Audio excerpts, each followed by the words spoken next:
Good morning. It's Monday. I'm outside because my cat is out here somewhere. She's somewhere over here. So I need to find something to do. So I'm gonna work on my cross stitch. It is, there we go. I've been doing this for quite a while. I have a lot of blue to fill out still. And you can see this is the pattern, so there's actually like a full moon that I still need to do. So, not the most constructive thing I plan on doing on this week, but I'm gonna start working on that, and then we'll see where the day goes. And I'm currently not listening to any audiobooks. I'm currently just listening to the world go by. So I guess I should explain what I'm doing. I took the week off of work, and it's a staycation in which I'm doing a lot of projects around the house. And so I wanted to combine that with reading. And even though it is technically not September when I start this, I want to use this opportunity to participate in Shorty September. So I'm trying to read as many books as I can that I own. And I also want to combine this with my Reading Africa project for 2025, which is reading books about Africa and books by African authors. And we will see where the week actually takes us. This is also a little bit of a trial with this vlog style, so I apologize for the audio kind of going in and out of being good quality. Sometimes I'm just using my camera and sometimes I'm voicing over with my actual microphone.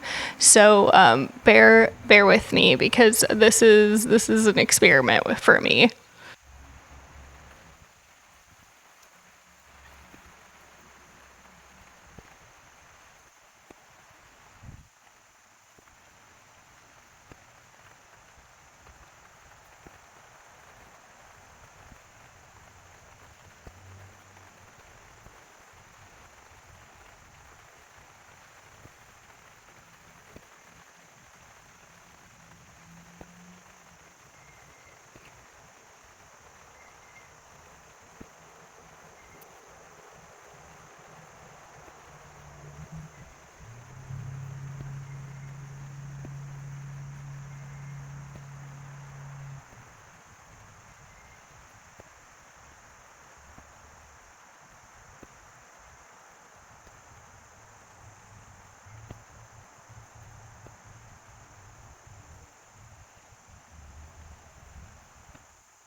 So it's 1 p.m. My cat is inside. She doesn't understand that there's a screen here and tries to shove herself through the screen when she sees me out here. But I have about an hour until I have to pick up my groceries. And I have been needing to get a dumpster for a while for a bunch of house projects that we've just put all the garbage for, like the construction waste, into our carport. And they're coming tomorrow. So now I actually have to like get everything like yard plastic that I'm removing from the old, the people who used to own this place, from the property. So my yard is a complete disaster. But let's see, you can see there's plastic, just stuff like that all around. So that's gonna be my next hour. And I would be listening to an audiobook, but I dropped my headphone into coffee this morning, so it is currently sitting in rice, and hopefully it survives, but we'll see. Okay, so this is kind of the stuff I'm working with. So this is like what not to do with your yard 101. First off, all of this black stuff, rubber mulch, worst thing in the world. Then they thought that they were making a retaining wall with plastic, which doesn't work. And so we have these things holding in your plastic retaining wall, and we have double layer plastic retaining wall that I am attempting to get out. And you can see here, some of it is like deep because it never retained anything. And the mulch just went right over it. So I have pulled from over here. I have this, and it goes all the way across to the back. So I have my work cut out for me. Okay, so it's much later. This is all I got from the yard, and I will show you the rest that I need to do. Okay, so this is the other side. So that's where I was filming from earlier. You can see the line of where I pulled everything out. Kind of going like this.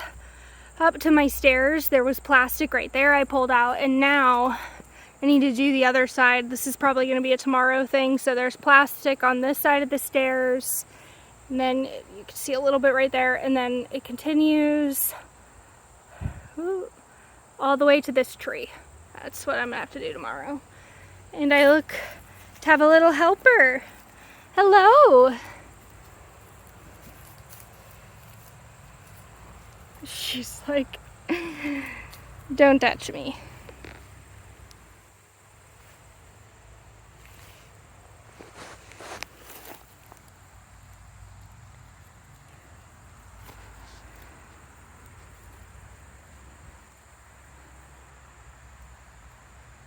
Okay, hi.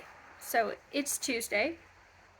My original plan was to attempt to read a book a day from my collection that I have right here, in doing Shorty September early, and I've already failed, but it's not a total failure because I did finish the audiobook I've been listening to, which is semi-well-adjusted despite literally everything.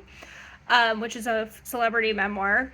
I enjoyed it. I'm going to talk about it in my like nonfiction November video, so I won't go into too much detail, but I would say like if you liked if you're of the age where you watched Alyson Stoner, it's a good read. It's within the same vein as Jeanette McCurdy's, in terms of like the introspection and the topics that are kind of discussed, though their home lives and some of their interactions with Hollywood look a little bit different. And I also finished The Broken Kingdoms by N.K. Jemisin, which is the second book in a trilogy, in the Inheritance Cycle trilogy. And so I've kind of like gotten a few tasks off of my radar. Another thing, my school candies work. So my $30 wired, sorry, there's probably a ton of background noise. My $30 wired headphones have survived 2 falls into beverages, and have lived to tell the tale. Okay, so now it's Tuesday. I didn't really think this through all the way because none of these books have audiobooks that I can get. So anytime I'm actually doing work I'm going to be listening to something not on this list. So I'm going to see if I can find things that like are on theme with my Africa project while I'm working. And I think I'm just going to pick one to kind of sit here and read and see how far I get into it before I start getting an itch to like get chores done. Segueing into doing work while talking about a book, the first book I picked up was Asylum by Edafe Okporo. This is the memoir of a queer Nigerian man and him seeking asylum in the United States. He talks briefly about his childhood, coming to terms with his gay identity, and finding himself to be unsafe in Nigeria and eventually seeking asylum in the United States. At this time, he was held in an ICE detention facility. He talks through that. It's a lot of conversation about identity and finding yourself isolated and separated because of that identity in all places. He felt a sense of isolation in Nigeria. He felt a sense of isolation from the Nigerian communities within the United States because of his gay identity. And then he felt a sense of isolation in the gay communities within the United States. He also talks about his advocacy work. He did AIDS advocacy work when he lived in Nigeria, and then he did advocacy work and still does in New York State for migrants and people seeking asylum in the United States. And overall, it was a solid read. I thought that it was an interesting perspective to read about. And I think that it bled like through this idea of being both a memoir and a piece of, and the manifesto aspects where he's talking about ways in which community and law could be built to protect people better, especially people going through his situation. He chatted through, once he was granted asylum, the myriad of challenges faced, and if it weren't for these organizations that help people, he would have most likely, and many people do, become homeless when they first get that asylum granted, because there aren't protections or help in place by the government itself for the most part. So overall, a good read and one that I would recommend. So you may be asking yourself, how did I end up with all of this trash in my yard? So some of it, the stuff I'm taking care of right now, is the plastic landscaping.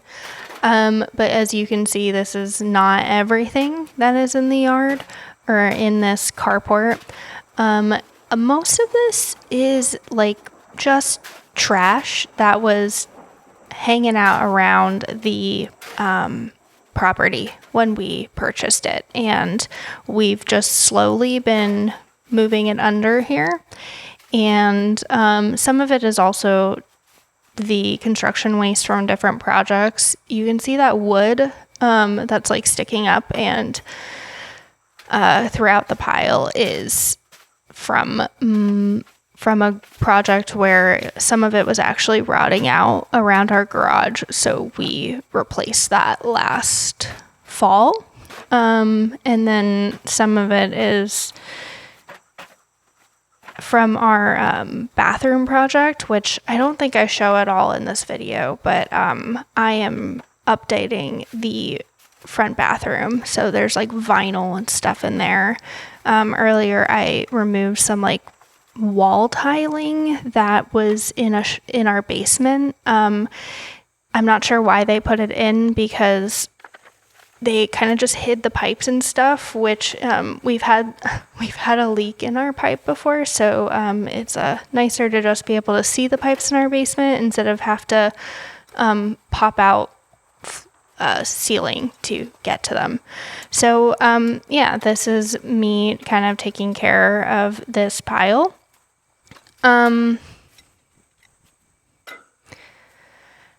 I am soon going to find out that there's a swarm, a hive, something of yellow jackets living in here. And I got a warning sting and backed off, and that is why I end the work for the day. So this clip is on Tuesday. The next day, I am in my car sitting outside of an urgent care because my partner is in the urgent care. So after I ran into the yellow jacket nest, he decided to gear up and decided to attempt to get rid of the nest. It didn't go well, and he got stung 3 times, but 2 of the times were on his face, and when he woke up the next day, he could barely open his eye. So I took him to urgent care so he could get a steroid, and his swelling went down and he was fine. But I used this opportunity to physically read So Long a Letter, or at least get started on it. But I will not yet be talking about this book. I want to chat through it all in one go, and while it is only 95 pages, it takes me days and days to read. So we will actually talk about this book once I'm finished with it, so that way this is slightly more cohesive. So we got a steroid and the swelling has gone down. And then we came home, and I have not done any reading since I was in the car, but I have made progress on this since the last time I showed it to you. So I'm trying to get the blue finished this week. I think that's my goal. And then it's been cloudy, but it is now sunny and the sun's like popping through. It's going to be like a high of 70 today. So I think that I'm going to go outside and start removing plastic from my ground and see how that goes, and try to clean up my yard as much as possible where there are no yellow jackets, so I can get this dumpster filled. So I wanted to read Nervous Conditions by Tsitsi Dangarembga because I own this book, but unfortunately the audiobook at my library was not available. So instead I picked up Black and Female, which is by her. This is a collection of essays that reads like a memoir and in the same vein as the last book I read, Asylum. Though this book is definitely less chronological and is more does read more like an essay collection. This book is about identity. It's in the intersection of identity, specifically being Black and female, but also being African, and specifically when she talks about being a African individual interacting in an international community and in the international writing community. The author herself is from Zimbabwe, which was once known as Rhodesia, and she takes a lot of time, specifically at the beginning, but really interwoven into the essays, to talk about Zimbabwe's and Rhodesia's history, its colonial history with Britain. She talks about her childhood growing up and the experiences that shaped her into the person she is. Her parents went to England to pursue higher education, and they left her and her brother in the care of a white family in England, and the kind of trauma that she faced for the rest of her life because of this. And then when they went back to Zimbabwe, her challenges with her identity of not fitting in when she was in Britain, but then being too Britain for the Zimbabwean children. And This was philosophic in nature, but did a really good job of blending her personal experiences with Zimbabwean history, both from a settler perspective, a colonial perspective, a pre-colonial perspective, but how those colonial ideologies shaped current Zimbabwean life and how that impacts her and her Blackness and her femaleness living in Zimbabwe. Overall, I thought it was a pretty solid read. I enjoyed it and it made me even more interested in reading Nervous Conditions because she alluded to that being autobiographical in nature in some capacity. So yeah, I'm looking forward to reading that. Hopefully what's going on in the background isn't too annoying. Someone is like jackhammering, and literally no matter what angle I am outside, I can hear it reverberating off of something. So it's Thursday. Progress was gonna do an inside day because I am very physically tired. My endurance is low, but tomorrow it's supposed to rain, so this is like my last weekday of like nice weather, so I'm gonna keep working on stuff outside. So I guess I will cut to that. I'm trying to get it done rather early. It's probably not that early. Yeah, it's 10.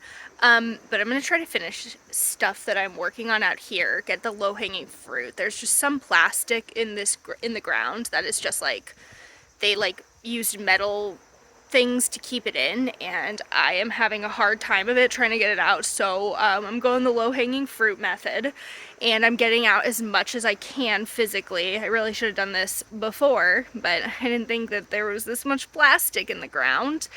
And we'll check in on progress later.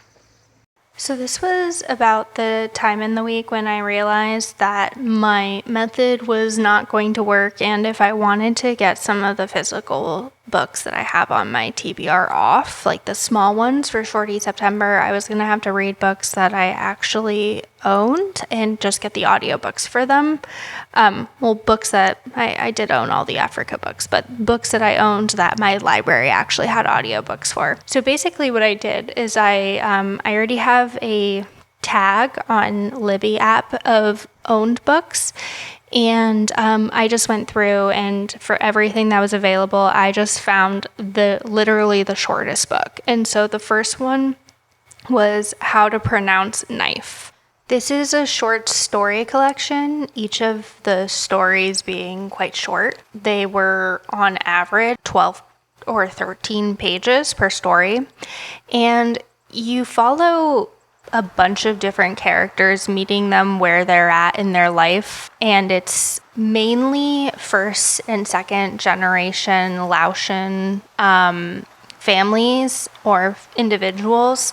And I would say that the group of people shown are diverse in that some of them are children, some of them are farther along in life, and you're just meeting each of them where they're at.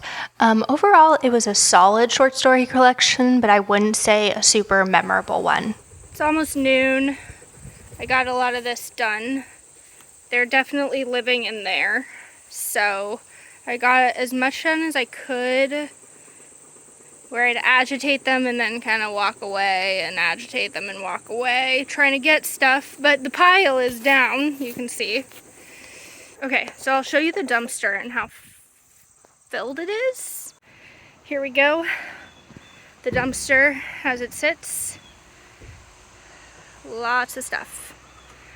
Lots of stuff left behind by the previous people. Lots of their plastic. Some of it from construction work, something like, no one wants this. So yeah, I think I'm done for now. I'm gonna go inside and let's see if I finally finish this book. So we're finally at the time in the video where I am going to talk about So Long a Letter, the 95-page book that took me 4 days to read. This story was actually quite good and quite dense. I think that's why it took me so long. It's about a woman, and it's kind of epistolary in concept, though it doesn't read super epistolary. She is writing her sister after her husband has died, and she's in her mourning period, and you are following the outcome of that, but you also go back in time and see the events that led up to his death and the kind of tumultuous events going on in their family. And this is in part that superficial story, but it's very introspective and philosophic and questioning a woman's role in society, the changing of society due to colonial factors, how society itself shapes the way people interact and behave, and kind of looking towards the future and finding autonomy in making your own decisions about what your life looks like as a woman, and not necessarily having them connected to a man. I quite enjoyed this book. I found it short and powerful, and quite dense in terms of the amount of content that was being explored through what seems like such a simple novel. So there you have it on this book. Although the book in my hands is still So Long a Letter, I'm going to talk about another book I read, which is Brown Girls. This was also quite a short book. It is following a group of girls growing up, becoming adults in Queens, New York.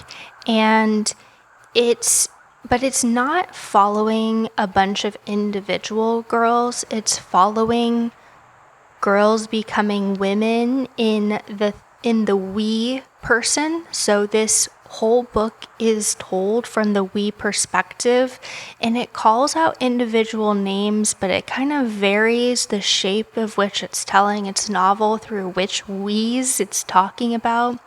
The we's that went to school and stayed in Queens, the we who moved on to different high schools in Manhattan, the we's who stayed behind for college, that didn't go to college, that went away for college, the we's that stayed around the neighborhood, the we's that got well-to-do jobs, the conflict between those groups of people as they kept going through life, and then their relationships with each other, their relationships with men, their intimate partners, being men, women, anyone, and then it kind of follows them very quickly through their whole life. I found it, if that's something you're interested in, a unique way of telling a story.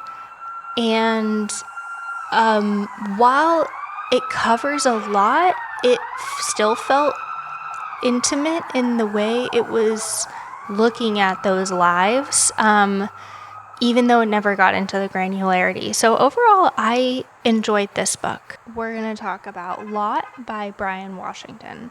This book had been getting a lot of hype a few years ago, and I was under the impression that it was a short story collection. And it is, but there's an interconnected short story element to these. So which I wasn't expecting until I started seeing recurring characters. So you're following a family from one of the brothers' perspectives, and he is queer. and he has an older brother and an older sister, and all of these take place in Houston, and you see them for many stories, and then it's kind of like every other story there's an interlude of a different group of people or a different family or someone else in Houston that isn't actually tied to that family at the center. And I was kind of hoping that they would connect because it felt seemingly random. Like, I kind of wished that the person was like their barber or someone who came into their store or something like that, and it never really connected together. The main focus, I would say, is living in Houston and being queer or being gay, and the struggles of that in these communities within Houston, and there's talk of like violence and sex and drug use, and like the negative kind of, it always feels like it's being told from an aspect of like the grittier side of these sorts of things. Overall, I wasn't super impressed with the short story collection. I was hoping that there would be a little bit more cohesiveness once I realized that they weren't completely individual short stories and there was some sort of thread between them and not just a thematic thread. And now I welcome you to enjoy a cat interlude.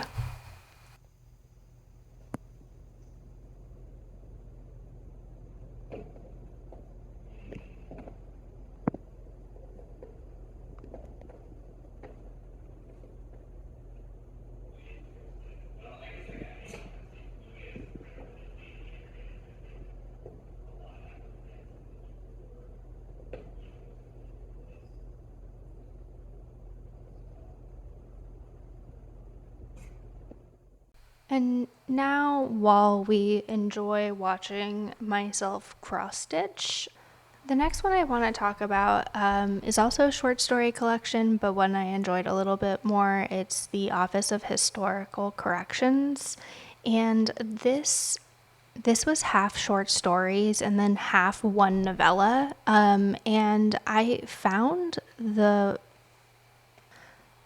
I would say thematically, this book was about Black identity, but a lot of the stories were like in contrast to whiteness, and had a lot of white familial connections that were explored, be it like cousins that you don't know very well that have like racist parents and like you don't get to see them, or there was a story about a girl who wore a white girl who wore a Confederate flag bathing suit and then like really doubles down on it when people within her college fight back about it.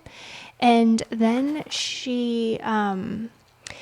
and then you find out later that she has Black step siblings, and there's a lot of like connections like that. But then the novella is really, in my opinion, the standout of this. You're following a woman, and it's almost like a frenemy that she's known her whole life, and they're both from more well-to-do Black families, and they are competitive, and it's later in life. They're like deep in their careers, and they end up working at the same place, and the other woman kind of has like I wouldn't say a personality change, but like things happen in her life and she's kind of showing a different side of herself. And they work for this Office of Historical Corrections where they make corrections to things within the historic record or things that people put elsewhere, placards and whatnot that have inaccuracies within them. And it goes kind of deep into this story about this man who was thought to be killed in a burning building, and the kind of secrets that unravel in this small town that still has like racist and white supremacist roots. I enjoyed the multitude of lenses through which this story was told, or the short stories were told, and overall just thought that they were really well constructed, and the best short story collection I read as a part of this vlog. So this is the part of the vlog where I was clearly done vlogging because I didn't explain what I was doing, so I will do that now. So I didn't show you guys, but I have painted the ceiling in my basement green, and the walls like look all one color, but they're actually lime washed. So when you're in the room looking at them, they're like a little, you can see like it's kind of layered and stuff. So I'm doing that on my ceiling in green. And so I am not like those people who can just paint without tape and all of that. So I'm taping and prepping the space and kind of taking it one chunk at a time. So here you get to watch me prep while I talk about the last book for this vlog. And in this instance, I feel like I did save the best for last, in which one I talk to you about, and that is Roll of Thunder, Hear My Cry by Mildred D. Taylor. This was published in the 70s, and it is a middle grade or children's novel. We didn't really have those classifications in the 70s like we do now, but it was written for children. It won the Newbery for children. And it is a historical fiction, and in it you are following your protagonist, who is in 4th grade, and she is Black, and she lives in a community in Mississippi, or near the border of Mississippi, in the 30s, the 1930s, in the Jim Crow South. There are Jim Crow laws, there is segregation. She goes to a segregated school, but her family is unlike other families in that they own land. Her grandfather or great-grandfather purchased property, and they own some of it outright, and some of it they have a mortgage on. And it is about this family going through life, and you're reading it from a child's perspective, and she doesn't understand racism and why people are treated differently. So you see her fighting learning some of those lessons, and fighting against the injustices that don't make sense to her. You see it in like larger scale ways, and in things happening between adults in the community, and you also see it in these like smaller ways of how she's treated when she goes into town, and like this kind of revenge she gets on this white girl who treats her like she's beneath her. And then you see like the someone not in their family but a family friend lose his way and kind of start hanging out with the white boys, and that itself starts to culminate into the overall larger conflict of this novel. But I would say the novel itself has a lot of different conflicts built into it. There are a lot of lessons that are, I think, taught through this book, but this was... And I think that it was pretty revolutionary for its time. There's an introduction by Jacqueline Woodson, and her talking about this really being the first time that she saw herself in a book, and a book that she's gone back to many times. And it's pretty dark in some of the things that are happening. There is implied lynchings. They directly talk about like the torture of different Black individuals within the community. And but part of the book is about rebelling against the injustices and trying to find ways to take back autonomy from these white individuals that kind of rule their lives through, owning the only store, and them having to sharecrop on their lands and trying to fight back those injustices in really small ways. But it is quite dark. It's a book that I was thinking to myself when I was reading it had to be banned. And then I read the, not the foreword, but at the end of the book, it was it was a newer edition where the author came back and talked about how this is kind of autobiographical in nature. It's talking about stories that she had heard from her family. So this is like loosely based on things that happened in her family. But she also talks about how this book has been banned a lot. And I'm never going to say I'm a proponent for banning books, but I could understand that this book would be really challenging to have a kid pick up, especially I think like a kid who does not experience racism, out of context and be able to understand conceptually like the historic perspective and like kind of connect it to the things happening then and now. The N-word is used throughout the book, and it doesn't shy away from all of that. And I really loved it as an adult. I think that it's a book that would have to be taught very carefully to children, but I overall just thought it was really great. Definitely my favorite book I read in this vlog. Okay, so I'm formally ending this vlog. I figured I should have a clip of myself talking to you again. What did I accomplish? So that dumpster, it got filled, and they have taken it, and that felt so good to get rid of all of that stuff. The Yellow Jackets, they have for the most part left this world, but some of them are still out there looking for a new hive. I've been seeing them throughout my yard. Books, because that's what this channel is about. I read 8. 6 of them I actually owned, so once I changed my strategy, I was able to get through a lot more.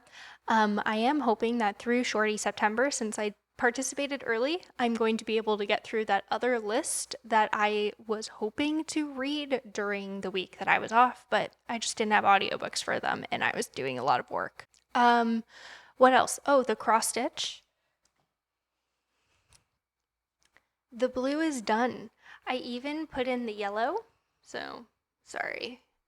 I even put these in, and I started the moon.